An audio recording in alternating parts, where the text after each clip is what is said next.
ESPN NFL Fantasy Football Do Not Draft List. Amari Cooper, he's also on this list.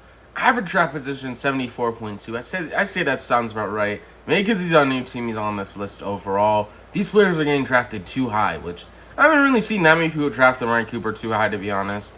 Same with Marquise Brown and some of these other players. For Josh Allen, I think that honestly makes a lot more sense. I feel like a lot of people will probably draft him high just because the amount of maybe points he could give them overall. But Amari Cooper, what do you think about this?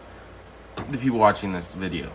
ESPN, $400 million plus. Breaking news, Julio Rodriguez and the Mariners are finalizing a long-term deal, contract extension. Sources tell Jeff Passan.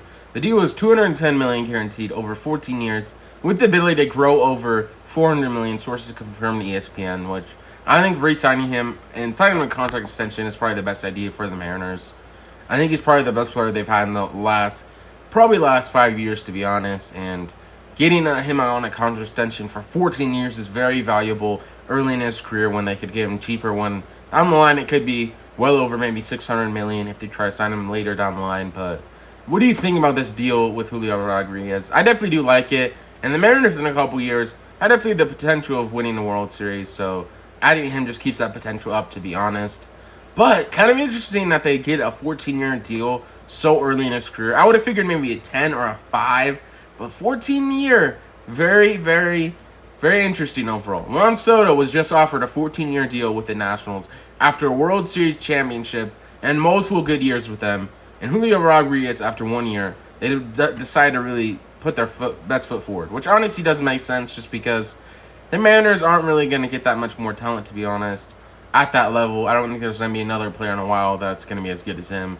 But what do you think about this move from them? NFL media members call for Aaron Donald's suspension after Bengals fight. So the Bengals and the Rams had an open practice together, and Aaron Donald was supposedly swinging a helmet at someone. And a lot of the NFL media is now thinking he should be suspended for a couple of games. I don't know how many games he should be suspended for.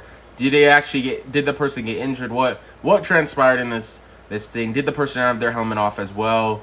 What was going on with this altercation? We need more evidence and stuff like that to really decide. I would say maybe at the baseline 2 or 3 games, something like that. I don't think too over-aggressive, 5 games or anything like that. What's your opinion on this whole situation? Now some people are saying that the Bengals versus the Rams could be a very viable Super Bowl option just because of this fight, and it could ignite both the teams to really drive towards that. What's your opinion on this? And kind of interesting thing to happen. The Rams still come out on top. I don't know why everyone in the Rams is kind of mad and why they're scuffling. What do you think about this?